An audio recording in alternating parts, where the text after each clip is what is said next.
This is week 2 of the Birth of Modern Yoga. With me, Eric Shaw, your host. Welcome. I imagine that you came to our event last week, and I hope that you enjoyed it. We walked through from 2,900 years before the Common Era, 5,000 years back from modern history, into the Hatha Yoga Renaissance of the 1930s. So we covered quite a bit of ground.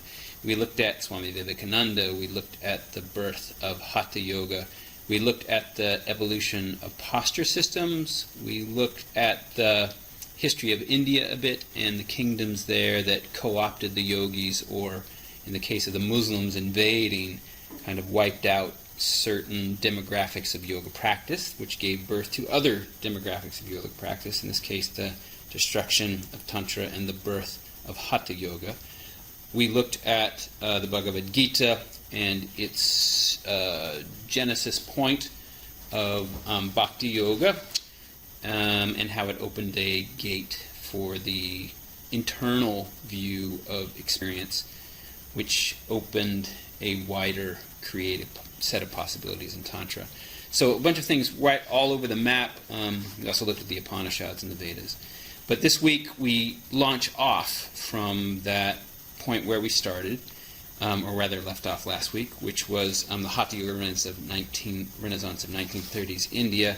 Let's take a moment to bow to our teachers, and even maybe a moment of silence. If you feel like putting your hands to your heart, if you feel like saying a silent Om, please do so.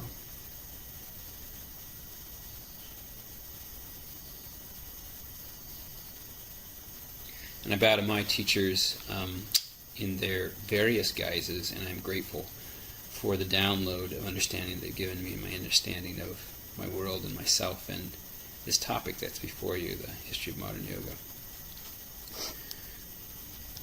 You might hear the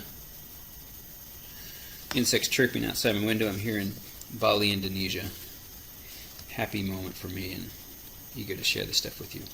So we looked at the Hatha Yoga Renaissance. We looked at Bhajan Ropant. We looked at King Wajir, the beneficiary, the benefactor of Kola Venkateswara and Krishnamacharya, and a number of other teachers who were turning spiritual practices of yoga into fitness practices. And we are living that legacy today in the worldwide spread of yoga, this kind of para-religion, which is leading people to a deeper understanding of themselves, and I think is a major, major, major, major force for self-understanding and change in the world, because people in power are doing yoga. It's something that has populated throughout higher demographics of education and wealth, and it is a activity of the ruling class, and the ruling class affects everything, as well as people in the street and everyday change makers of every stripe, of every economic orientation. So yoga is an immense blessing in all of its shades of depth and shallowness.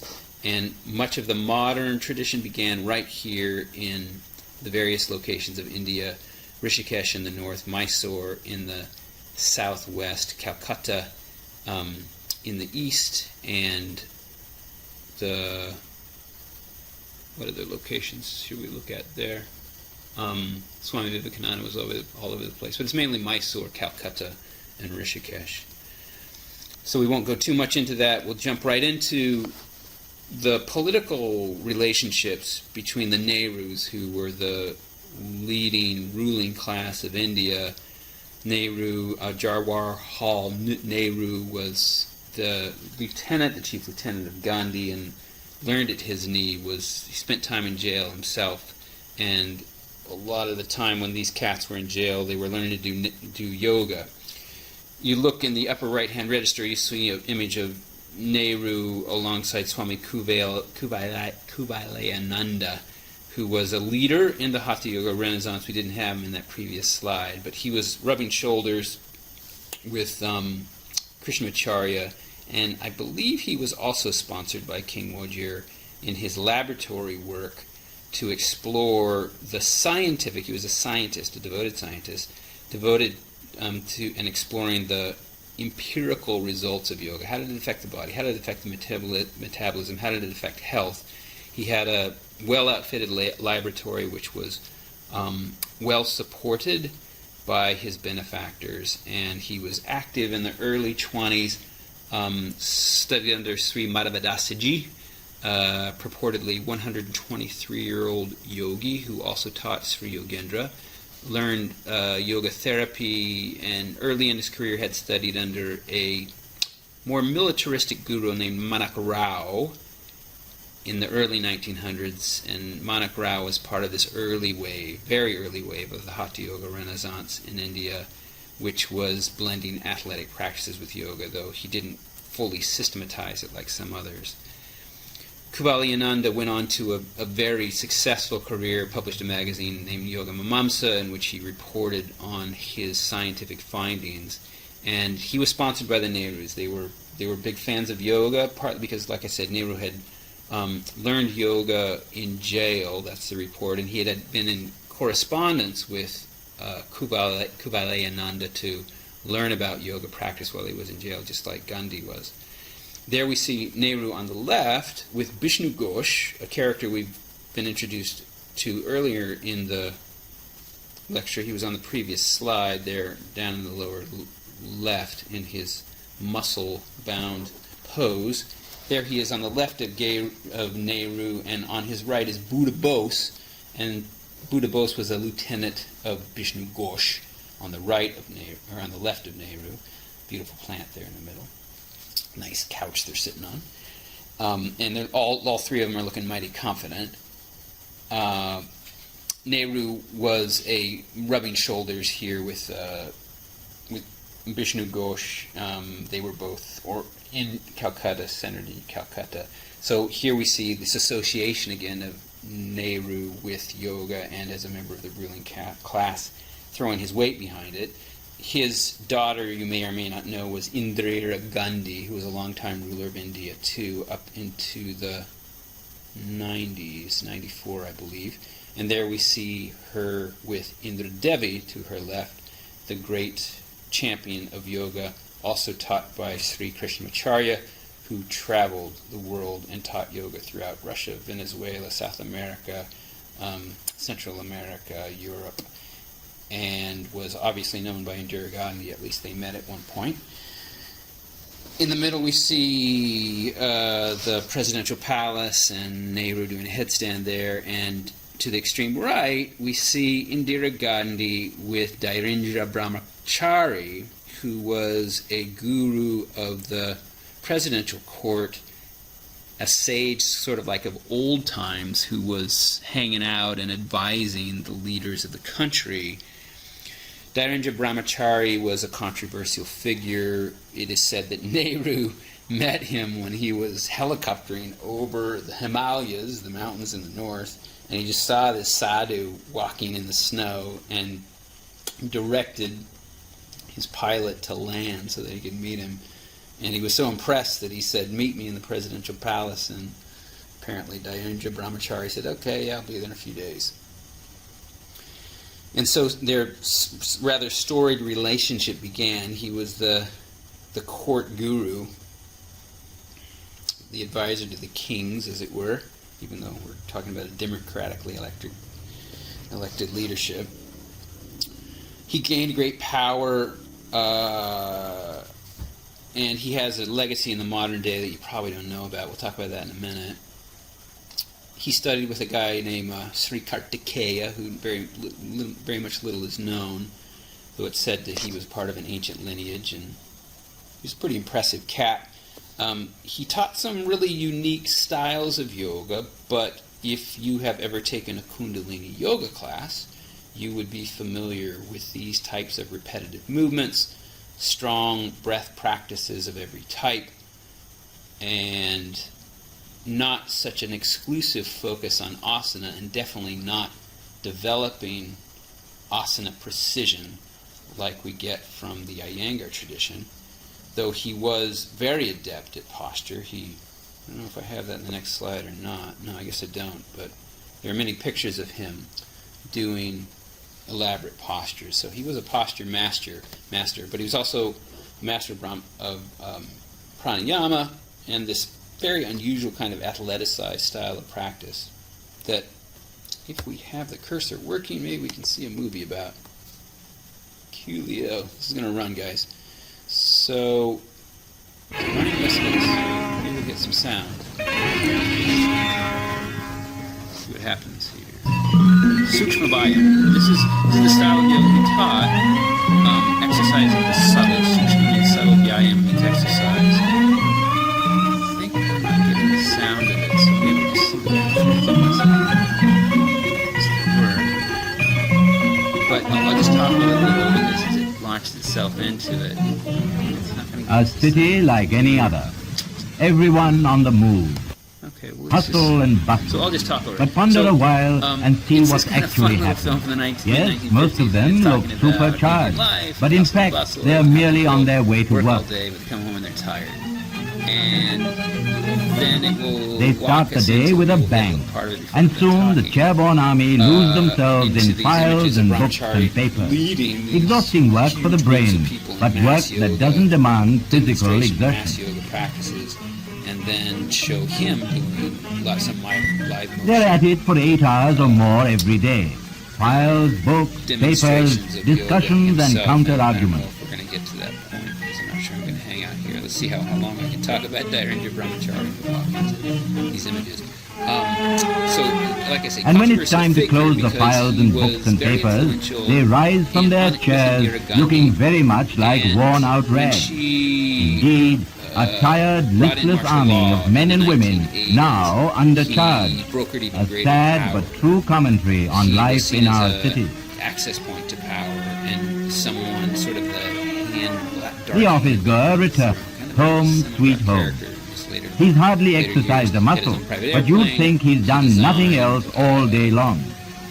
Weary, worn out, it seems the wrong moment to tell him that what he needs is regular daily exercise. But that's the truth. Throughout the country, he had his own private airplane, he had a gun factory. Over the centuries in our country, a number of systems of exercises designed to make the body more fit and better able to bear the stress and strain of everyday life has been evolved. Willing, obedient students. Here he's going to... Our Indian exercises are simple in technique and easy to practice.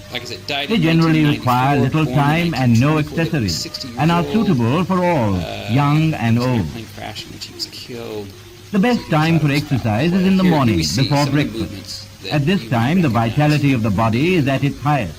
All movements can be done with a sense of ease, freshness, vigor, and a great deal of mental calm. Rhythmic movement, athletic movement, still body. Goes around, corrects the posture. Okay, that's about all we're going to watch. Later on, you'll see him. Of course, there is nothing like exercise in the open air. If one is compelled to do it indoors, then the room should be properly ventilated and free from drafts. So we'll let that go. We'll go on the next slide. And here we have an image of Kundalini Yoga and Yoga Bhajan. One of the things we'll talk about a little more in depth when we get to some of the Iyengar slides is the relationship of the guru to the student, which is one of the controversies that we're going to cover. And Yogi Bhajan is definitely such a controversial yogi, as was his guru Dhairya Brahmachari, though it should be said that he studied with Sant Hazrat Senj and Vriksha Senj. He had a number of gurus that he studied with. Sant Hazrat Senj apparently he studied with as a child. He learned a great deal, but more importantly, he was just a forceful character who, when he came to America in 1968, coming to Montreal at the invitation of a Canadian official who made a connection to a university in Toronto that was going to hire him as a teacher. When he was on the plane, the leader of this program died in an auto accident, and he lost his luggage when his plane landed in Amsterdam. So he landed in Toronto with no job and no luggage, and the universe kind of took hold of him. Some people who knew he was coming put him up. He did some very active work. He started 3HO, Happy, Healthy, Holy organization, very quickly on. Started teaching Kundalini Yoga, his own form of practice, loosely based on Dhairya Brahmachari stuff. It brought in a lot of new material. He adapted it to the drug culture of the young hippies who just fell in love with him. He was a pretty joyful cat. We have wonderful pictures of him in the early years goofing around with the hippies. He was at the epicenter of a lot of important events in 60s history. Moved to LA before 1968 was done, started a yoga teacher training program, and he was instrumental in the planning of Woodstock. And when we get to Woodstock, I should have brought those slides in. People are teaching Kundalini to keep the crowd in order. Swami Satchitananda, another guru who was the disciple of Swami Shivananda, is flown in from New York to lead some Oms. But the followers of Swami Satchitananda were also doing yoga at Woodstock. There's some cool films out there that I used in a recent lecture on Yoga Bhajan. I should have put those in here, but we don't have them. But that's all on YouTube for your own research.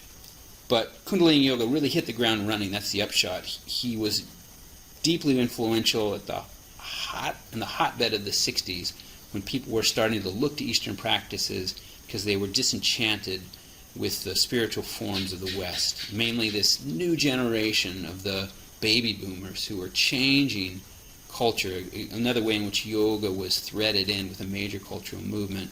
The new morality happens. Sexual birth control technologies were out there, like the pill, that created this sexual revolution, and a looser attitude towards the obligations of family that had shaped the 50s and the childhoods of these people who were born after World War II, and all the servicemen came back and had children. Tectonic shift in the arising of alternative culture, and yoga was right there along with it. Woodstock, one of the defining moments of the generation, seemed to be a part of the dawn of the age of Aquarius. Yoga was right there. The Kundalini Yoga of Yoga Bhajan particularly was right there, because the guy who ran the hog farm next door, who was part of the planning of it, and the Grateful Dead, who were right there in the room with Ken Kesey. Actually, Ken Kesey was part of it, the great author who drove his magic bus around the country. I don't know if you know 1960s history. But they were all there planning Woodstock together. Yoga Bhajan was right there in the room, according to reports. And the guy who was running the hog farm next door that was part of hosting the Woodstock event, which was actually happening on a dairy farm there, he was a Kundalini Yoga teacher, and would get up on stage between acts when the crowds were getting restless and Woodstock was not very well organized, and keep the crowd in order with mass teachings of Kundalini Yoga. So Kundalini Yoga was right there at Woodstock. It was right there in the middle of the 60s when the hotbed was happening. Yoga Bhajan formed these important organizations and launched this disciplined practice for the youth of America that were looking for discipline. They were looking for an exotic form of it so that they could adopt it. They weren't comfortable with their native forms. He gave them a new form of Sikhism, which departed from Sikhism as it was known at that time, because Sikhism was actually born in a crucible in the 1500s under the leadership of Guru Nanak, opposed to yoga. So Tantrism, yoga were not a part of Sikhism. Yogi Bhajan was an amazing syncretist who brought together many, many strains of practice and understanding, launched a form of American Sikhism that was totally new, organized people into communities that were devoted to family, to husband and wife relationships, created a psychology of humanology which helped to guide them in understanding each other, really very gender-based. Did some really amazing stuff in his long career, died in 2004, if I have that right, born in 1929.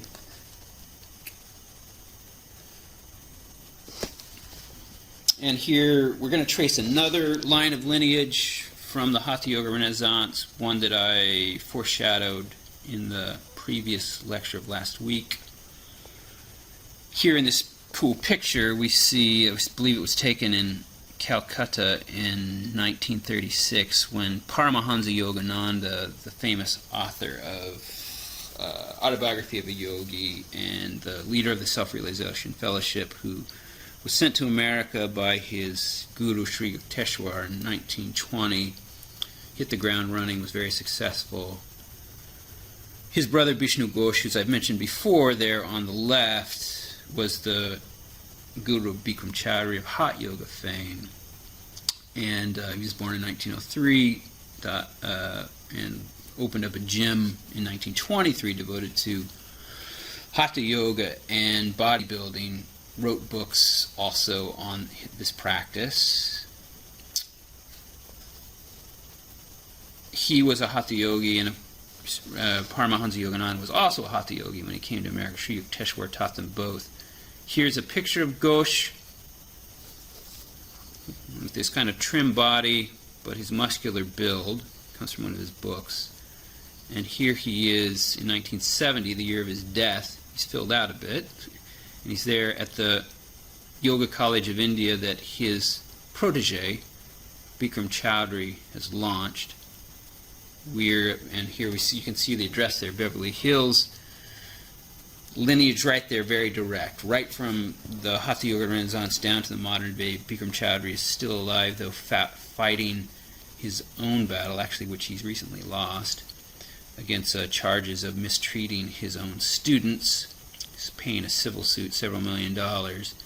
Very dramatic teacher who also hit the ground running in 1970. And I did talk about this in the last lecture, so we won't go into it too much, but built a yoga empire of over 400 yoga studios worldwide, hot yoga form of 26 standardized poses, very accessible for people who are scared of perhaps more opening styles of yoga, calmer styles of yoga, yin styles of yoga, a very yang style of yoga that he launched his career on, became a very famous and wealthy man, and a very aggressive but charismatic teacher. And of course he also launched yoga competitions that he had participated in India, and this was a part of the Indian subculture. Began all that in 2003 with the USA Yoga Federation, and I believe that in the last Olympics it was a demonstration sport. They won demonstration sport status, though I haven't seen much more of that since hearing that information.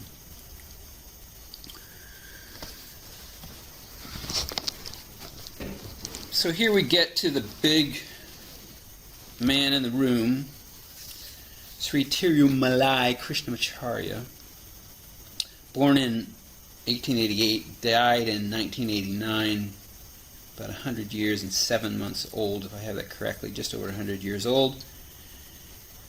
There in the lower register you see Indra Devi on the right, who he taught in 1938 for 8 months. Though she had met him before because she was on regular visits to the Mysore kingdom because her husband was a diplomat, Gene Stradicky, a Czechoslovak diplomat. Even though she was born in Latvia, she was a Latvian citizen. Latvia was absorbed by the Russian Revolution, and that's why she fled it in 1917. She was born in 1899, if I have that right, or 1898. Lived to be 102, died in 2002, shy of her 103rd birthday. A storied career that we'll get into a little bit later. Next to her is T.K.V. Deskachar, the son of Krishnamacharya, who began practice with him in 1960. He had kind of poo-pooed the practice. He was born in 1938. He's still living, though not teaching anymore. And then beside him, Sri K. Patabi Joyce, Krishna Patabi Joyce, who began studying with Krishnamacharya in 1927 in Kaushika to the north of Mysore. We covered this information a little bit in the last lecture too, and continued to study with him through 1951 or 1953. There are different reports on when Krishnamacharya permanently left Mysore and landed in Chennai. To Patabi Joyce's right is, of course, the great teacher Belur Krishnamacharya Sundararaja Iyengar, BKS Iyengar. A very youthful picture of him when he doesn't quite have the alignment knowledge that we associate with him today. He tutored 4 of the great modern yoga teachers, and as I said when we first introduced the Hatha Yoga Renaissance, just introduced it in passing, Krishnamacharya is the guy we remember, but Ananta Rao, S. Sundaram, Kola Venkatesh Iyer, and all these other characters were all a part of the Hatha Yoga Renaissance, but he emerged from the pack as the most powerful influence, mainly through his students. He was not quite as well known, though he's pretty famous in India.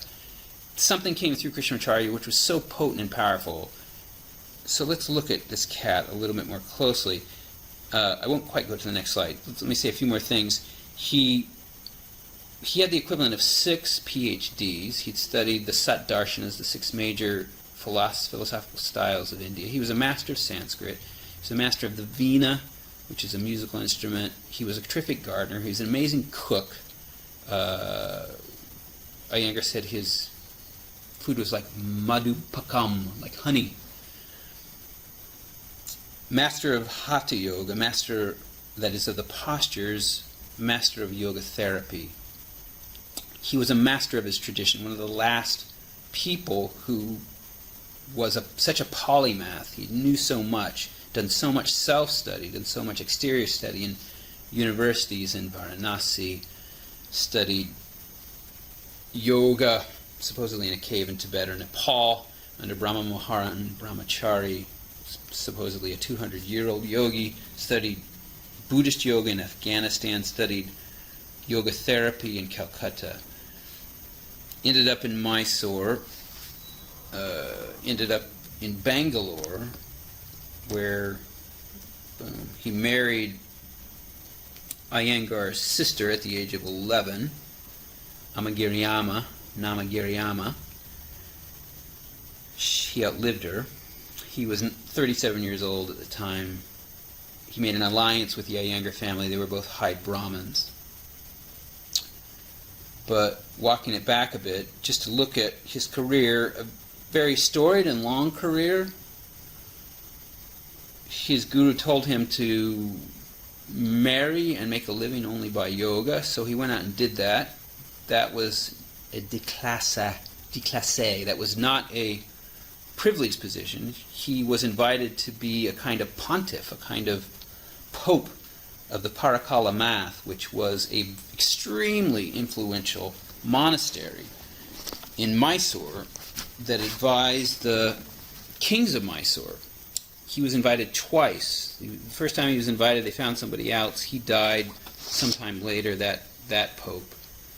If I have the dates right, it was 1916 the first time he was invited, and 1925 the second time he was invited. Both times he turned them down. The second time because by that time his guru, Brahma Mohana Brahmachari, had given him the obligation to live as a householder, take a wife, raise a family, but live only by yoga. In this picture that we have before us, I've put these 3 words, beauty, professionalism, propaganda, down. It's part of a lecture on Krishnamacharya in which I looked at these 3 aspects of his work more carefully. And this is perhaps, I don't know, all 3 slides are interesting, but this one's particularly interesting because it has these artifacts here that we would not expect to associate with Krishnamacharya, and touches on one of the controversies of modern practice, which is the marketing aspect of yoga, because of course before it was a spiritual practice, that we did have buskers in the street performing yoga for alms, and we definitely had sages in the courts of kings being sponsored, and leaders of monasteries who were also sponsored. So there was a market aspect to it, and it arose in the market society of the axial age, even it was the market society that transformed culture. So the market has always been a part, the axial age, 500 years before the Common Era, 2,500 years back.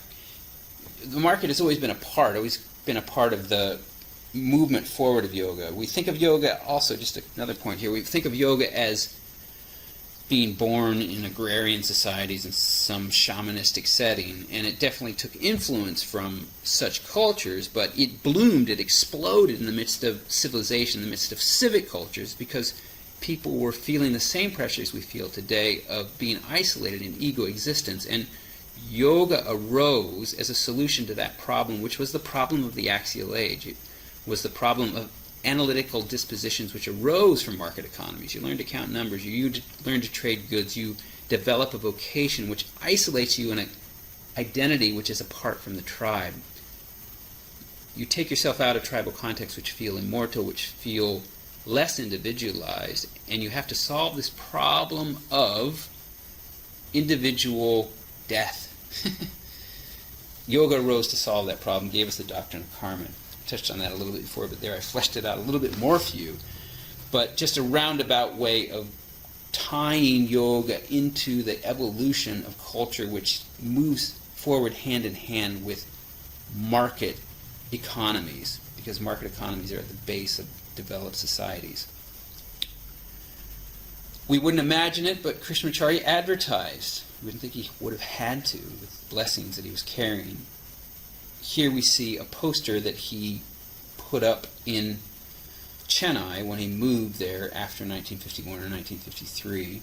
You see some parts of it. He's the director of yoga, pitching yoga, live long in perfect health of body and mind. It looks a little bit like that newspaper cover that we saw from 1898. Enjoy bliss, same words, by the practice of our ancient and simple yoga system handed down to us by the rishis. He really believed that. He really believed it had something powerful to offer people. So when he did propaganda, it wasn't propaganda in a negative way. It was propaganda, and propaganda was actually understood in his day and age in that way. It was something that uplifted the people. You gave them messages, you gave them information that could make the society cohere and operate better, more efficiently, more enlightened way. Nothing to excel at in efficiency for building a sound body, a sound mind, a spiritual life. And he believed that too. He believed that yoga was this magic thing. It was something that came from his own culture, and he developed in new ways, gave it new applications, yoga therapy, developmental yoga, athletic yoga. He was at the forefront of that, and his legacy is a part of our modern experience. And there we see his business card there on the right. And obviously it's also from when he was in Chennai. In those days it was called Madras, before it had got its name changed as India modernized. And of course beauty. He did beautiful pose work, had wonderful photographers come in, and that was a part of his propaganda work as well. He came to age during the move for Indian independence, and I touched on this as well, the Swadeshi movement, the movement for self-rule, but also individual self-rule, not just rule of the country. And so that intelligence traveled with his yoga. If you read his book, Yoga Makaranda, you'll read him making statements about nationalism and how India's youth need to be uplifted and be made more healthy. And I won't go into that too much because we covered it last week. Part of what we're looking at in terms of politics is gender politics. Not a topic that I'm always so keen to talk about because it seems like unresolvable, endlessly conflicted. But Krishnamacharya did believe that yoga should be passed on to girls and women. He taught Iyengar sisters, Jaya, and what was his other sister's name? Jamu, and Amagiriyama, his wife. He taught them before he taught Iyengar himself. And when we look at that 1938 film, if you find it on YouTube, of Krishnamacharya practicing and Iyengar practicing, we see those two sisters practicing, and we see also his daughters here practicing, where he's doing like acro yoga with them on his back, holding them in the air, which is also cool. So we see Krishnamacharya at the root of the acro yoga movement. And then later, as you see up there up top left, he had Western disciples who were women. And to tell a little story here, that was how Desikachar was actually inspired to start practicing yoga with his father. One day, this American pulls up, this is in 1960, pulls up in this big American car, leaps out of it, runs up to Krishnamacharya, gives him a big hug of thanks, dumps back into her car and drives away. And because he was a Brahmin, and Brahmins don't really touch people, they definitely don't hug people, and they're the members of the Brahmin class, the high priestly class. Desikachar was curious, and he said, "Well, Dad, what's that all about?" He said, "Well, she's been able to sleep, have a full night's sleep for the first time in 30 years because I cured her of asthma." He said, "Well, how did you do that?" He goes, "I'm not going to tell you." His son was instantly impressed, and Krishnamacharya, because he knew the power of the teachings needed to be kept secret. You didn't just dump it willy-nilly on anybody. And Desikachar persisted. He said, no, Dad, I want to learn this. He was in engineering school, and he had departed from his family traditions, and he was looking to become a part of modern India and make his living a different way. But this moment changed him, and eventually Krishnamacharya relented, and he said, "Okay, all right, come to my..." And he did this with people to test them. He did it with Indra Devi, too, in the lower right. He said, "Come to my room at 2 a.m. tomorrow, and we'll begin." And he figured that if someone could be devoted enough, to start that way, early in the morning like he did, he got up at 2 a.m., went to bed at 8 p.m., got up at 2 a.m., started doing his rituals and preparing for his day, which involved old forms of Surya Namaskar and whatnot. We have pictures of him doing that, actually. It's pretty cool. He figured if they would do that, then, he would trust them so far as he could and begin to teach them yoga. One other thing he would do, to foreign students who would come to him, he would say, give me $500. Test them that way, to test whether they were willing. And if they did, he would just give them the money back, but he would test them to see if they were that willing to learn yoga, because he didn't really want to trust them. He wanted to give them a little bit of he wanted to let them know that this is important. So he did the same thing with Indra Devi in 1938. She wanted to learn yoga. She had been sick, actually, from kind of a yoga-related accident. She learned this charm, and she had laid hands on this guy who had heart problems, and she met this yoga guy, and she learned this little trick of curing people with yoga, but she didn't quite do it right, and she took the sickness onto herself. So for the longest time, she was, after being this incredibly vibrant woman, she fell very ill for well over a year, if I remember right, maybe 2 years. And to come out of that, she met this other yoga guy who helped her come out of it, but then she was keen on yoga. She was keen on yoga actually from a young girl when she first read the books of Yogi Ramacharaka, who was actually a white guy who was pretending to be a yogi, but actually wrote some incredibly profound stuff that's still published today. You can still find Yoga Ramacharaka's books, and they're very good. But she eventually got excited about the idea of going to India. She went there 4 times in her life, and the 4th visit, at least 4 times before running into Krishnamacharya or becoming a student, and on her 4th visit she settled in with Krishnamacharya and became his student. Krishnamacharya didn't want to teach her, and that's often misinterpreted that he didn't want to teach women, but he was not allowed as a member of the Brahmin caste to teach women outside of his family. Up until this time he was only teaching women in his family. So, but the king, it was the modern age, and Krishnamacharya was open to modern things. He was on the forefront of things. And King Wajir, who was his benefactor and who he had deep, deep respect for, insisted, because he loved Indra Devi probably, because she was a pretty amazing woman, and probably made a good impression on him. So Krishnamacharya tested her. He said, we'll get to this point, I guess we got an Indra Devi slide coming up, but here I'm in the story, I may as well stick with it. He said, come to my yogashala at 2 a.m. tomorrow, and if you're going to study with me, you can't stay up at late night parties, you've got to stop drinking coffee, got to change your whole lifestyle. And she somewhat reluctantly agreed, but launched herself into it fully, won his trust. He taught her deeper practices. At one point she wanted to learn pranayama, breath practice, and he took her into this secret room and just taught her Nadi Shodhana, supposedly it was something very powerful. But he revered it and respected its power. And when we read the Hatha Yoga Pradipika, we read lines like in the 2nd chapter that it's like taming an elephant or a lion. You got to do it slowly and carefully, or it's dangerous. So he obviously believed that, and Iyengar believed that as well. He was very reluctant to teach pranayama, even though he wrote a book on it. But Krishnamacharya began teaching Indra Devi, taught her for 8 months, then sent her off to Shanghai. She went off to Shanghai, China, because as we know, she was the wife of a diplomat, and she didn't want to be a teacher, but Krishnamacharya insisted that she teach, so she began teaching in China. And we'll pick up her story a little bit later, but a little bit more elaboration on this slide. Krishnamacharya actually believed, just another little comment here, Krishnamacharya believed that the future of yoga belonged to women because all the men were absorbed in business. So he really believed that it was passing to the opposite gender, and he was right. We tried to get a hold of this image last time, and hey, I think we got it. Boom! Critical past. We'll see these dudes doing book gymnastics on a boat in New York Harbor. Something like Upavista Konasana. You're seeing some things that look like yoga, and these practices, that just look like the Anusara yoga symbol, kind of cool. These practices look like the yoga that we know, like warrior there, kind of a partner, Upavista Konasana. Here we go into handstand. These kinds of practices influenced Krishnamacharya's forms of athletic yoga. He took cues from it. And whether or not Buk himself was influenced by yoga to begin with is unknown. These cycles, they travel back and forth through East and West.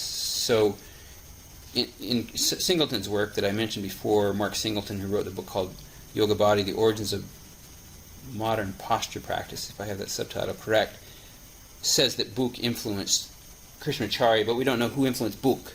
Book may have been influenced by postural forms from India because they were also afoot, as we saw with Molly Bhagat Stack in her work, and the Book gymnastic work was also at the 1936 Olympics, just like Prunella Stack had brought her mother's work to the 1936 Olympics. So a lot of cross-influences here, across cultures, and who's to know which was first, chicken or egg? Book gymnastics or some of these postural forms that we know belong to yoga.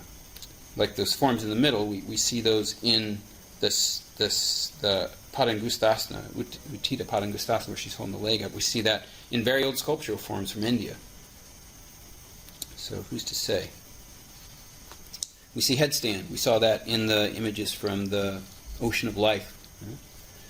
So this stuff travels back and forth. So book gymnastics, here we see some of the forms, a little bit of eye candy there in the video. These Teutonic men leaping about in the sunshine. For all of you who want to look at gorgeous male bodies, pretty good info there. But as you can see, there's definitely relationships to our modern athletic forms. Tutored Indra Devi, I've already told a lot of the story. Indra Devi landed in Hollywood after World War II. She wrote her first book, got it published in India. She went back to India briefly. Her husband died. She had to take care of affairs, went back to China right after World War II. World War II ended in 1945. She was in Hollywood by 1947, and she was a smash hit. Opened a little yoga shala. All the many yoga starlets dropped in on her. It's even said that Marilyn Monroe did, though we don't have any evidence for that. But Rita Hayworth and a bunch of other people that were prominent in the hoi polloi, the circles of starlets there, were studying under her. Made a massive impact and then went out and traveled the world, taught throughout South America. She accessed her Russian heritage and was a guest of Andrei Gromyko, the foreign minister of Russia, and eventually got yoga made legal in Russia because it wasn't legal, even though the Russians had accessed some of the Indian yogas. Dhirendra Brahmachari among them, who we met earlier, who was in the court of Indira Gandhi to teach their cosmonauts breathing techniques, the astronauts they had that went up into space. She was there in the early 60s, if I have that correct, and opened up Russia to yoga. They had a yoga conference there shortly after her visit, and her books were started to be sold in Russia.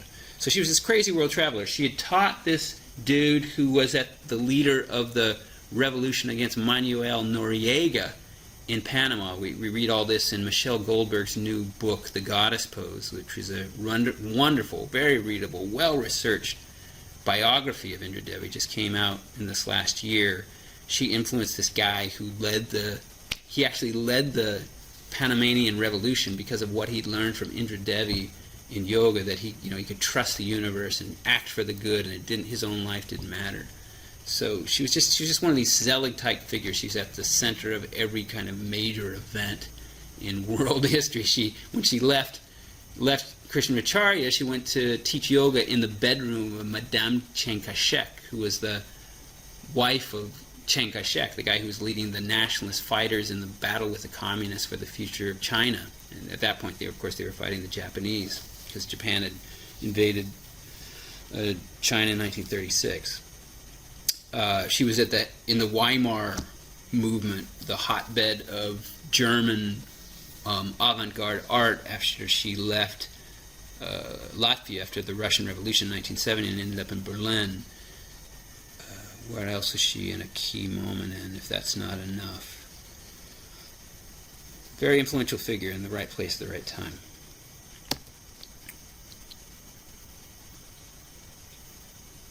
So I've written a whole academic paper on this, probably my best piece of work. If you want to read it, it's on academia.edu. It's getting a lot of hits. Deeply pulled apart the relationship of Krishnamacharya and B.K.S. Iyengar. We could talk about it all day. Iyengar started studying with him in 1934, rather reluctantly after the initial enthusiasm. Krishnamacharya traveled to Bangalore, where Iyengar was an orphan, living in his home with his widowed mother. His father had died in 1927 when Iyengar was only 9 years old. He predicted that he would die when Iyengar was 9 years old because his father died when he was 9 years old. Kind of macabre, kind of unusual. But he did die. Married off most of his sons and daughters before that and sent the rest of his sons and daughters to live with the other sons and daughters who were married. But Iyengar was left in the house with his mother for a different fate, and that fate many of us know well, if we know the influence of Iyengar Yoga and his very dramatic life story. The drama began when he was born. He was born very unhealthy in his mother's womb with tuberculosis. He came out, I think he had cholera. Sickly boy, heavy head that hung down. He was poor at his studies. His other siblings, 10 of them, 13 were born, 10 survived, made fun of him. As we saw, Krishnamacharya had married his sister, Namagiriyama, in 1925, and a slightly older sister, 2 years, she would have been 4 years his senior. Iyengar, born in 1918, December 14th. Krishnamacharya took him from his home in Bangalore in 1934 as a good act, because he was sickly. He promised to help him with yoga, and his mother, of course, couldn't care for him too well because she didn't have much of an income. He dragged him back to Mysore, and he was deeply mistreated by Krishnamacharya, but hard to judge these things. It may have been for Iyengar's own good. He definitely made good, the most influential yoga teacher in world history. Krishnamacharya, from a secular point of view, abused him pretty aggressively, slapped him around, denied him food, yelled at him. If you want to know the unseemly details, please look at my paper, Seizing the Whip, BKS Iyengar and the Making of Modern Yoga. Krishnamacharya is to be forgiven for this because of so much of what he gave, and everybody's supposed to be forgiven for everything ultimately. But he was a ferocious guru, and the guru Chela tie is a mysterious one, and one that is wholly subjective, experienced by the two people involved in the relationship, and hard to judge from the outside. I just want to say that. Iyengar tells in detail the experiences that he had, and we are free to judge as we want, though I think we should reserve some degree of judgment, because we don't know the deep knowledge which is propelling the events in any guru-disciple relationship. It's something to be discerned internally, like relationships between husband and wife as well, or even among siblings in a given family. But that's the truth of it. Troubled relationship, very dramatic, but Iyengar emerged from it to be massively influential, and his troubled relationship with his guru master continued throughout his life. Krishnamacharya was critical of his interpretation of posture. He told him he was doing it all wrong, perhaps because he saw how much Iyengar was exteriorizing posture, because after he left his guru, he learned it by self-teaching and by performance. He did, by his own claim, over 14,000 on-stage yoga performances in his lifetime. He said at one point 3 to 4 a day he was doing them when he was a young man. He left his guru in 1937, went to Pune at the invitation of the Deccan Gymkhana, which had the most famous wrestlers of India there, and wrestling was a big thing in this day, and India was very proud of its wrestlers because they had earned reputations on the world stage. Iyengar, as a young man, a very young man, at this point he would have not yet been 19, took the opportunity to flee from his guru. He actually says that, to get out of his clutches, quote unquote. This invitation came from Dr. V.B. Gokhale, who was involved with the Gymkhana and the sponsoring college that helped pay for Iyengar to come. V.V. Gokhale was a surgeon who was an attendant at one of the heart-stopping demonstrations of Krishnamacharya, so he knew him. Ultimately, his relationship with Krishnamacharya, or rather Iyengar, evolved to increase his stage appearances, because what they would do, they would go barnstorming together around the countryside, where Gokhale would lecture on the value of yoga postures, and Iyengar would demonstrate. Gokhale would give the medical interpretation, and Iyengar would demonstrate. And when we look at the very influential text, the Light on Yoga, as I argue in my paper, it's basically a compilation of the journeys that Gokhale and Iyengar took together. Gokhale was influential in the information of Light on Yoga, the medical explanations for the postures, and it's kind of a catalog of their barnstorming together. You can look at it that way. Led to yoga being seen as a health remedy. Troubled relationship to his guru. He wouldn't write the preface for Light on Yoga when Iyengar presented it to him in the early 60s. Like he said, he felt the postures were probably too exteriorized, because he had experienced a more internalized yoga, one that was more self-transformative, wasn't about performance. And Iyengar carried that teaching into his understanding of the way postures should be done. They should be exuberant, they should be vibrant, they should have exterior alignment, something that trues to the human eye. But his own mentor did not teach that style of yoga. So they had numerous fallings out and arguments even into their later lives. Iyengar's legacy is profound, published over 27 books, even though he did not graduate from high school.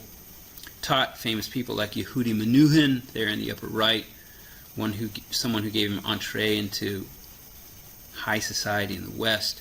Yehudi Menuhin was a famous violinist and was traveling around the world traveling to like these places where the soldiers who'd retired from World War II were, and giving performances, benefit performances. He's kind of worn out, and he met Iyengar and needed some rejuvenation. And Iyengar, he wanted to learn yoga.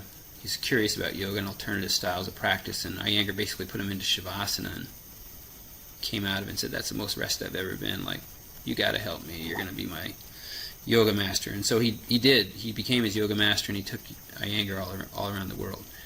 So that was Iyengar's big break, but he had been pushing tirelessly to teach yoga in schools in India and to teach the military. He'd approached people of all stripes. He believed in yoga's capacity to bring people into health and saw its altruistic potential. As he said, he was early on, he was a mercenary of yoga. He did it just to earn a living and to get away from his guru. He had no other skill to offer the world, but after some point it evolved into a very giving attitude, and his legacy is a testament to it. Very pure guru, no scandals really follow Iyengar. Came to America in 1956, had begun traveling in Europe earlier than that, but he left not really believing in the American lifestyle and not really wanting to come back. He didn't come back again until 1973, and then continued perennial visits here and raised a whole cadre of teachers worldwide. He'd been traveling in England a lot and had already had many followers there, but Mary Palmer was the one who invited him to Ann Arbor, but he very soon was traveling to the Bay Area and teaching in Berkeley and San Francisco, and that became a hotbed of yoga, even more of a hotbed of yoga, because Vivekananda was there in 1899. So, and as we learned, Pierre Bernard was also there in the early 1890s. So San Francisco was always on the avant-garde of yoga. 80 years of pure teaching for BKS Iyengar. Part of his success also had to do with his unfailing character and devotion to his family and habits, a family man devoted to his life in Pune, even though he traveled the world, always came home to Pune, India. The secular aspect to his teaching, he didn't push the religious background of the practice, And that tolerance definitely contributed to his success and the acceptance of yoga all around the planet. Non-sectarianism. Here we cover some of the ground we looked at a moment ago. He met Krishnamurti in 1946 and Manu in 1942. Krishnamurti, of course, the great spiritual teacher who also taught Indra Devi. Indra Devi met him on a ship returning from India on her first trip to India, I believe, in the late 1920s.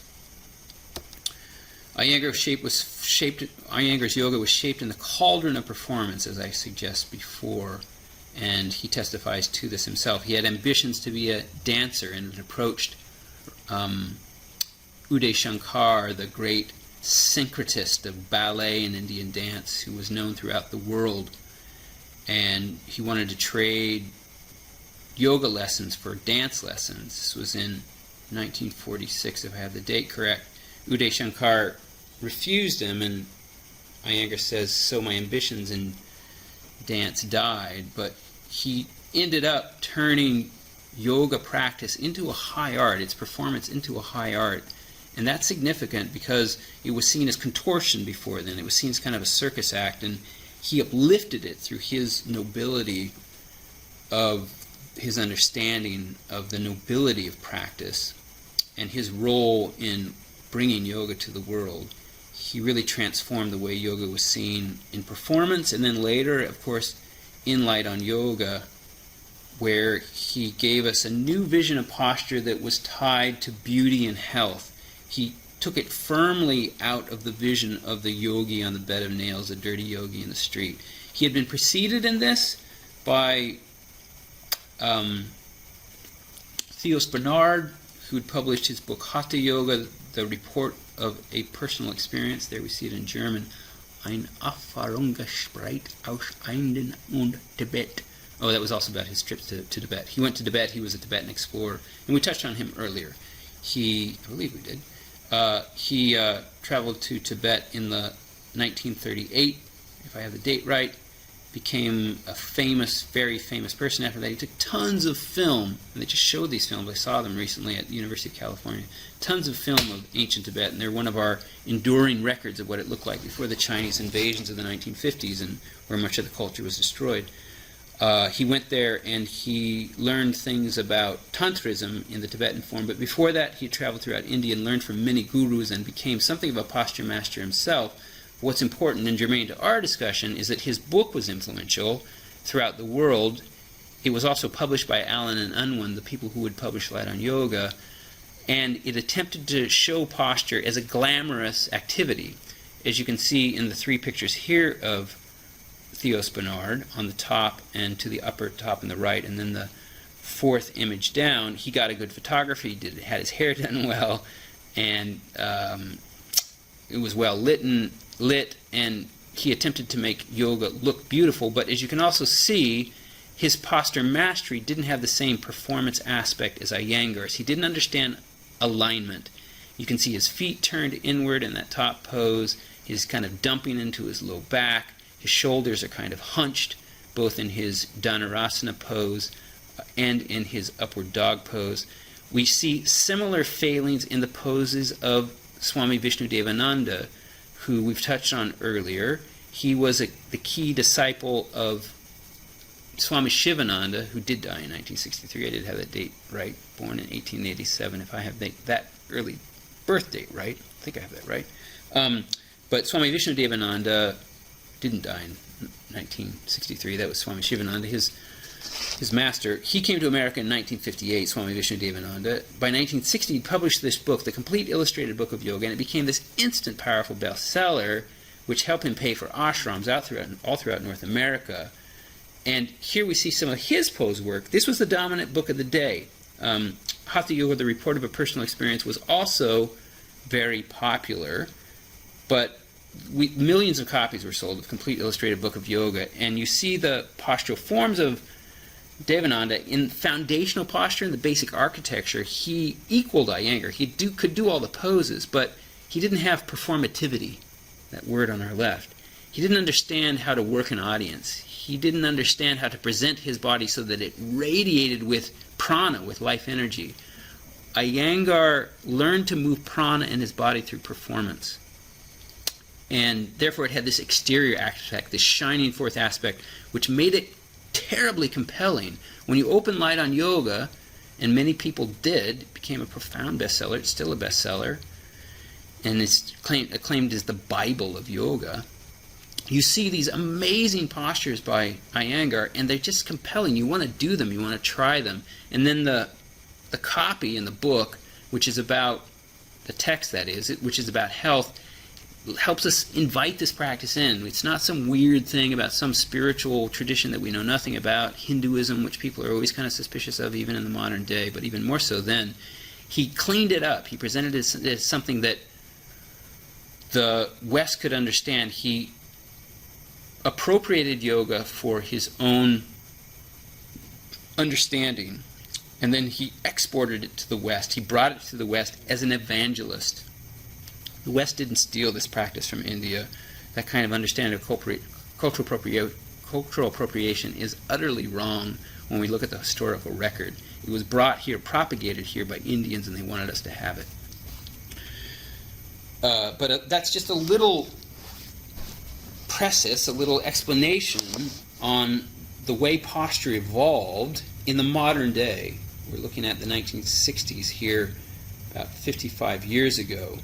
That period when it first broke into the West in a big, big way, when the baby boomers were receptive to it, and Iyengar gave it to us in a form that was even more digestible than the digestible form that Vishnudevananda had given it to us in. He was teaching a more ancient style of yoga. Iyengar was teaching a yoga of performativity and health, and that stuck. It changed our attitude of yoga forever. He single-handedly brought us props, what we sometimes it gets this epithet, furniture yoga. In 1946, he first grabbed a brick off the street and started using it to support his posture work. And so to this day, the Iyengar yogis still call the blocks bricks, because Iyengar first brought a brick into his work. But props were also used by Krishnamacharya. I don't know if he learned that from his master, because he didn't learn a whole lot from his master. As he says, he only got 4 or 5 lessons from my master in his life. I didn't explore that too deeply, but that's also the truth of it. He says that everything I learned was my own inspiration and perspiration. Iyengar was a great autodidact. He learned very little from Krishnamacharya. He went on to study 10 hours a day by his own claim, living on sometimes just tea and a little bit of rice in his early years. He taught himself yoga and became a posture master through his own sweat equity, and that's partly why it has the form it has. It has this kind of performativity aspect he learned from working it on the stage. And he was a great innovator.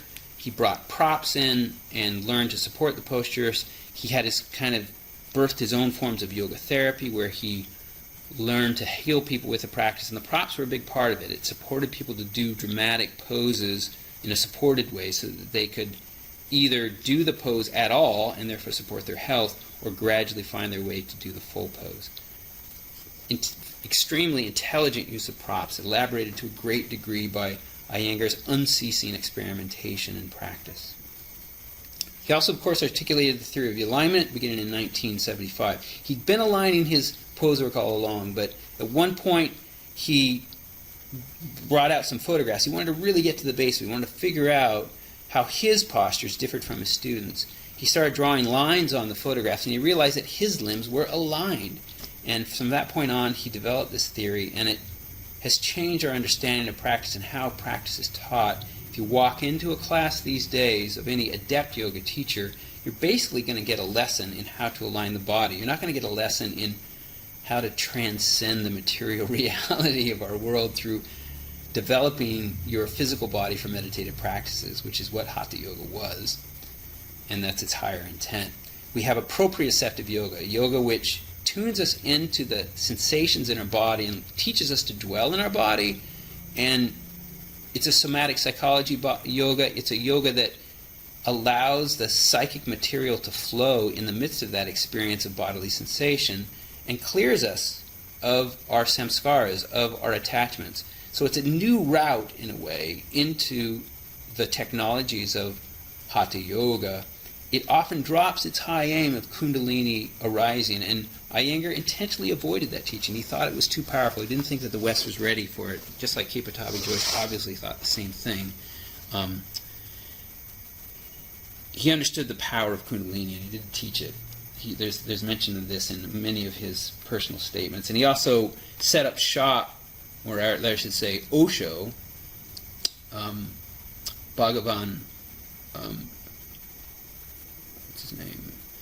The great teacher Osho, and I'm forgetting his other epithet, his other name before he became Osho, set up shop in Pune, kind of nearby Iyengar, and he saw these people kind of getting messed up and pursuing Kundalini, these nuministic practices, these practices that made energy move in the body. And so he continued on his course. He taught a very controlled yoga, and he felt like he was doing, what was appropriate for human society at the time.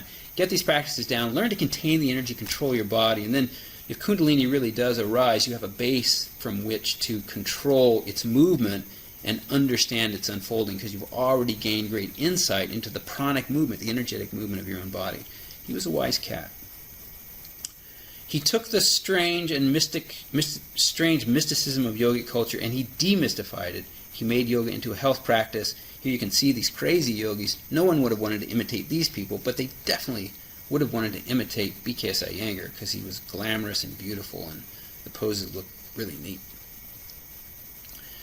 Jumping to the other major teacher of Hatha Yoga who will really give us our modern vinyasa styles, which is the most popular style on the planet. There's tons of Iyengar information out there influencing our teaching of posture, and there's those 400 yoga studios, I don't know what the numbers are up to or down to now, of Bikram Chowdhury bringing people into yoga. And Iyengar is definitely the most influential yoga teacher because of his notions and how much he spread the practice. But as far as the kind of practice people do, they do vinyasa yoga. They do poses that are linked together in a sequence, and there's all kinds of theories of sequencing now that have also come out of vinyasa yoga, and often are done to music. So music kind of drives it forward like a dance. Sri Krishna Pattabhi Jois, as I said, met his guru in 1927 and continued to work with him into the early 50s. He came to Mysore as a Sanskrit scholar, eventually became a Sanskrit professor at the Sanskrit college there in Mysore. Taught there his whole life, died in 2009, born in 2015. Taught Ashtanga Yoga. The yoga he learned from his master, it was put into a series, either by Krishnamacharya or by him. Krishnamacharya had his own more discrete series, but the Ashtanga Yoga of Jois had 6 series, if I understand that right, each more difficult than the other, that predicated itself on mastering each pose before going on to the next, so it wasn't always taught that way. Mysore practice, you know the style of practice, you teach it, you do it while the teacher wanders around the room. This is the style of yoga that incubated in his teaching of Indians for over 30 years before a group of Americans came to him in the early 70s. I believe it was 73. He came to America in 1973 the first time. But David Williams and my mind is starting to get weak this late in the lecture.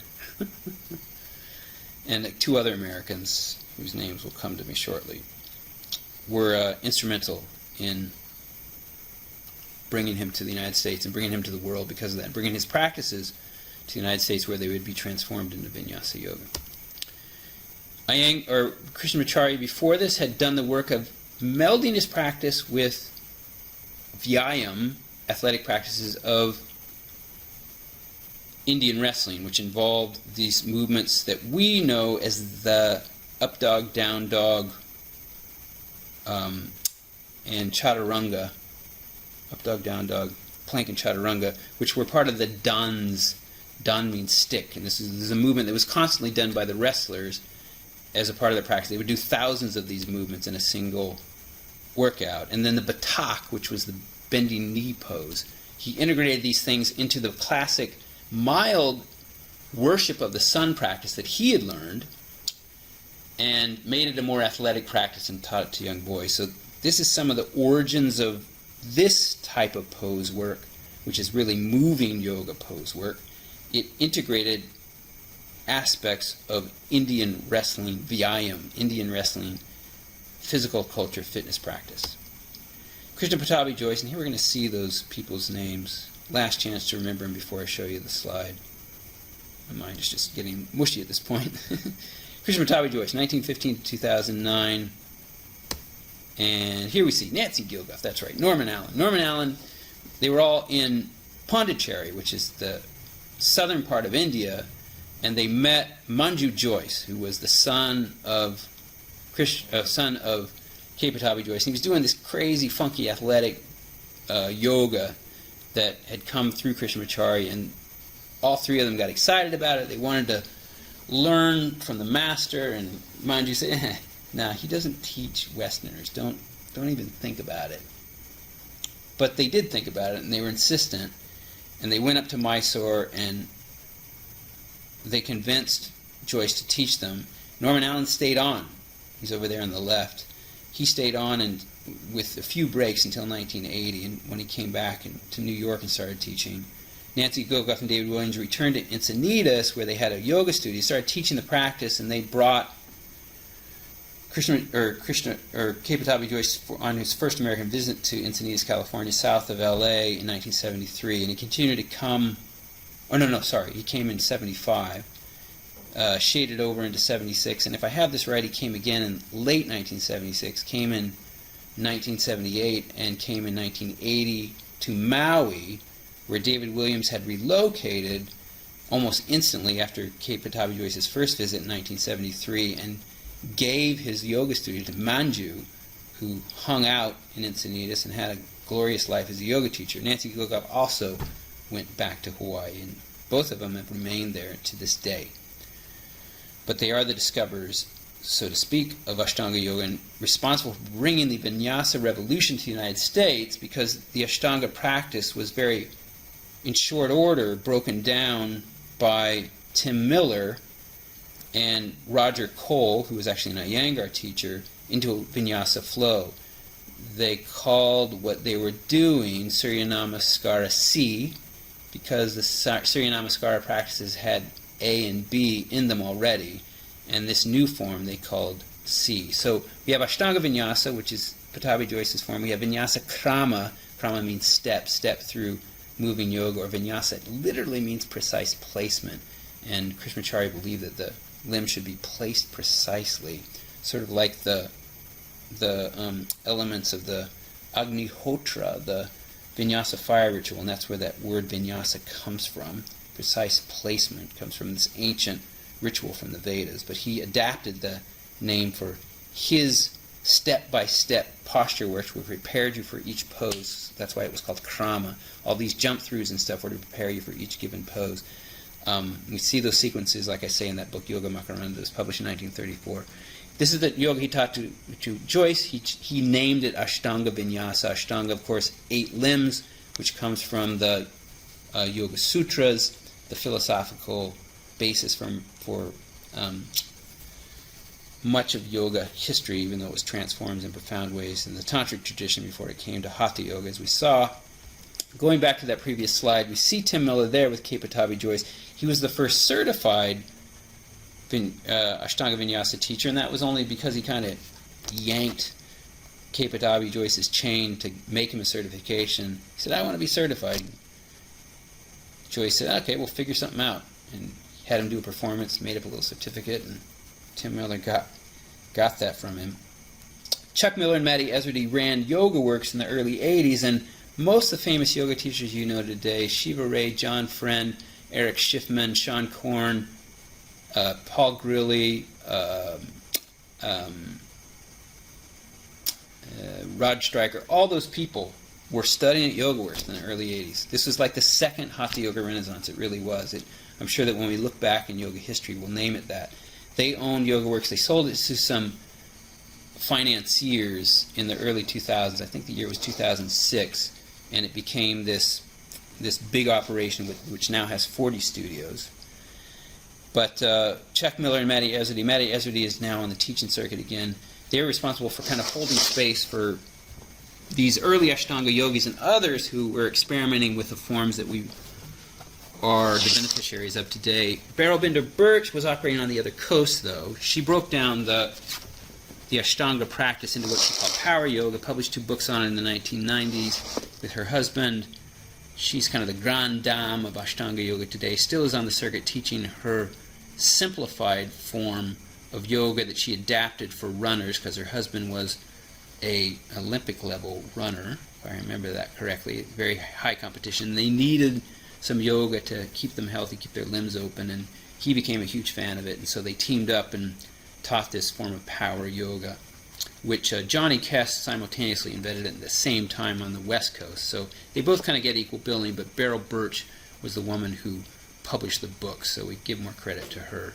And there she is, actually, on the upper left, underneath Norman Allen. She'd first learned from him, and it made a huge impression on her when she first learned it. Okay, next slide. God, we're getting near the end here. So we got about 12 minutes left. So Mahatma Gandhi, as we well know, is our kind of patron saint of yoga.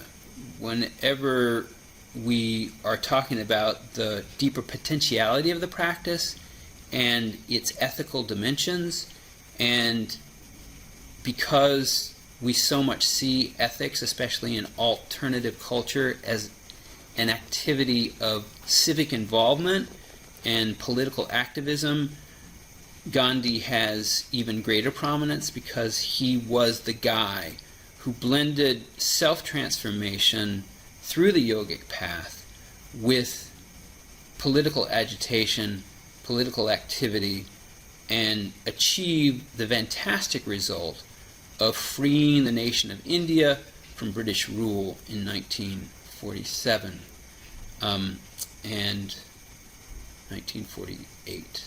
Maybe it was 1948. And it was assassinated, I believe, that same year of 1948.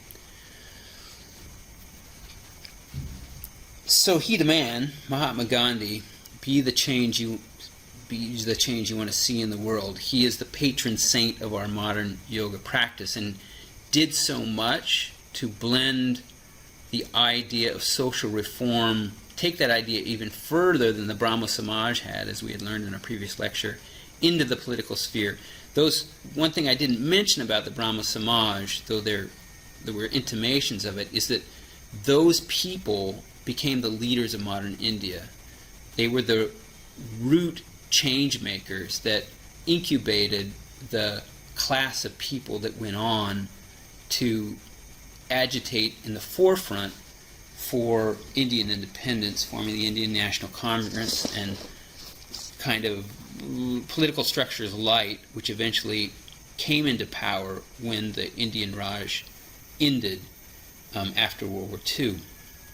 Gandhi, of course, was the most instrumental figure of this. Came back from his work in South Africa, where it experimented with early forms of satyagraha, truth force, in his battle for full citizenship, full rights in the apartheid state of South Africa, where prejudice was institutionalized. Arrived back in India in 1915, and soon became a leader of the independence movement there. He had traveled to traveled to South Africa in 1893, the same year that Vivekananda came to America. He began his work Gandhi began his work as a lawyer there, and where he'd been training in Britain as a lawyer, and so he did all this work in South Africa, sharpened his skill, brought that to India, eventually translated the Bhagavad Gita in the early 1920s that he'd been reading in jail, another kind of crossover directly through the text of yoga and Gandhi and the teaching of it. He took his inspiration from the Bhagavad Gita, not so much the yoga aspect of it, but this idea of the prajnastita, the man or woman who stands in the midst of challenge and does not waver. That was his ideal of the human person. because he did so much to transform himself. And that is what's carried through in our ideal of spiritual activism, which is so lively today. And the main figures who are carrying that forth are a group of women yoga teachers, and you may know most of these people here. Sean Korn, the most prominent among them. Nischala Joy Devi in the upper left, Sharon Gannon in the lower left, Ramanjoti Vernon in the upper right, and Shiva Ray. Ramanjoti Vernon was a Iyengar teacher who was an early proponent of New Thought practices and blending those with yoga, using your capacities for focus and concentration to change your life and change the world. She was a member of the Unity Church, which was born in that era of the 1880s when Christianity was being blended with what was called religious science, this idea that you could manage the mind and change yourself and change your world. It was also a big healing modality in those days as well. So those things very much came together through Christian Science, and you guys probably know that Christian Science is about reading books to cure yourself. All that stuff kind of blended together in the 1880s, 1890s. And Ramanjoti Vernon kind of brought that into the modern day with her reblending of yoga practices with mind control practices, deeper meditation practices for changing yourself and the world. Nischala Joy Devi very much blended it with health. She was behind the lifestyle health trials of Dean Ornish that were done in 1994, 1993, if I have that date correct, that tied yoga to curing heart disease. Huge leap in the legitimacy of yoga. They had both studied under Swami Satchidananda and were friends, and when Ornish wanted somebody to design a yoga program for his experiment that was published in The Lancet and kind of turned heads all over the world, he chose Nischala Joy Devi, and she went on to work with Common Ground, I believe is the name of the group that she worked with, that continued to blend therapeutic yoga with allopathic medicine to help people. So she's a big activist for yoga and health. Sharon Gannon, of course, well known for her stands on veganism and environmentalism, mainly vegetarianism, veganism. But she has always seen herself as a political activist, even before she started learning yoga, and has made express statements. In fact, all these people have about seeing yoga as just a vehicle for political activism. Sean Korn, probably the most prominent one of the bunch, especially with her Off the Mat Into the World work, and her work with Children of the Night, which attempts to help child prostitutes. She's done very high-profile activities which have invited people in to raise money, $25,000, I believe, if you're a follower of her Off the Mat Into the World training program, and then that money is all donated to altruistic projects, particularly in Africa, if I have that right. Sean Korn, probably the most prominent person of this group in blending yoga and activism, partly from her early career with the gay community in New York City, where she was seeing so much suffering and seeing people in need. She eventually came out to Yoga Works and learned from significant teachers there, but carried that understanding from her early rebel years of working in a gay bar in New York City and seeing the way that people were so noble and could use help. She went on to have a sense of obligation to underprivileged communities and has continued to do that work in a variety of ways. And Shiva Ray, of course, a lot of work around environmentalism and energy use, and then changing the world through global mandala work, through group expressions of chant and practice. And here, before we close, and we're about 5 minutes out from an hour and a half, a little review of where we've gone. And the latest dates on the register are a little bit arbitrary, though I think we covered all of that except Yoga Alliance and International Yoga Day, because we really don't know what's going to look significant 100 years from now. But a quick review: Pranatana was what we talked about, yoga being encoded in the biological system of people, so that's dateless. We have the Pashuphat seal, first evidence of yoga from 2,900 years before the Common Era. We have the Vedas, which gave us tapasic practices, heat-building practices, which foreshadowed yoga. We're like yoga, but we're not aimed at personal transcendence. We get the Upanishads, 600, 700 years back, the earliest Upanishads, Chandogya Upanishad, Brihadaranyaka Upanishad, and whatnot, that start to tell us about yoga, to teach us yoga of pranayama and meditation and understanding the states of mind, and yoga of chant, particularly the chanting of Om. Bhagavad Gita, early 4th century, in which we get the yoga of karma and the yoga of bhakti, devoting yourself in your householder's life to the deity or to the universe, surrendering the ego rewards of your dutiful work so that you can climb the ladder towards liberation.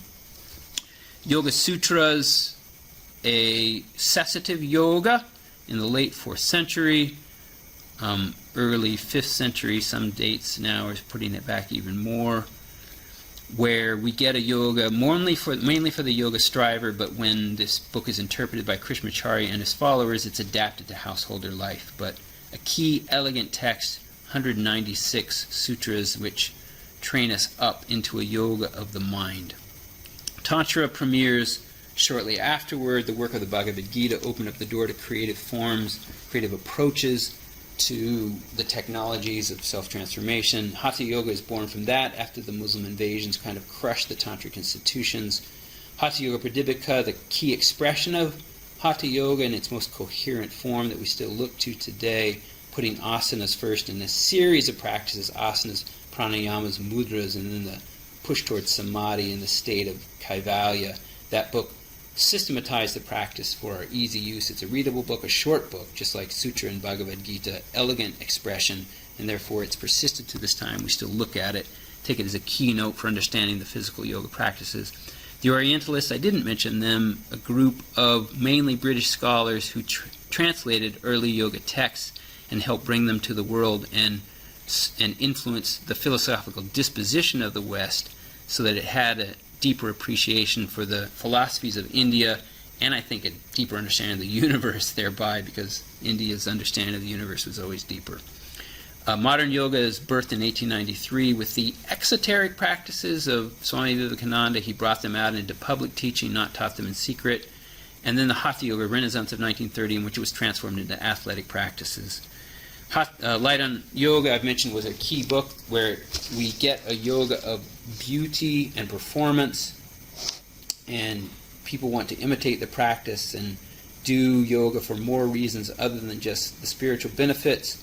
Yoga teacher training, I mentioned that that Yogi Bhajan started teaching in 1969, and Vishnu Devananda began teaching it in Montreal in 1968, and then it was very soon after taught in California. Yoga Alliance 1999, I think that's a significant note. That's just my own estimation of what's important in the modern day. It started to standardize yoga teacher training programs all over the planet, which is important for the march forward of the professionalization of the practice. And then International Yoga Day, this way the UN of all institutions brings yoga to the world through giving us an opportunity to all look at the practice to bring up our health, and a testament to the power of the practice to be an individual approach to curing ourselves outside of exterior medical systems. And that's part of my belief of the practice, that it really does help you dodge the doctors. It really has helped me lived without medical interventions for many, many years, and I testify to its value. So anyway, just a quick overview of yoga history that we have looked at. I hope this has been pleasurable for you. Boom. Finish. Here we are in Shavasana at the end. Hope this has been a valuable romp through yoga history. I hope that you look at this as an opportunity to model your own innovation on a deep investment in the practice and to train yourself to understand the practice deeply so that your innovations, however they come to you, and even if they're only applied to your own self and your own personal practice, that you trust them because this practice is a product of evolution. In its best sense, it's a product of evolution through lineage, through deep investment in the practice and the teachings as they have been formulated before us. But even if you learn this practice from a book or a minor teacher, minor guru, it has immense value. Trust your insight and intuition and your deep investment in the practice and what comes to you through that. Offer your innovations to others, and we're all going to have a good party that helps us all out in the end. So thank you for your kind attention. This is Eric Shaw signing off. Hope to see you in my next seminar. And namaste. Hari Om Tat Sat. May you have a wonderful day. A little Om, I send you off. Blessings on your work. May you bring good things to the world.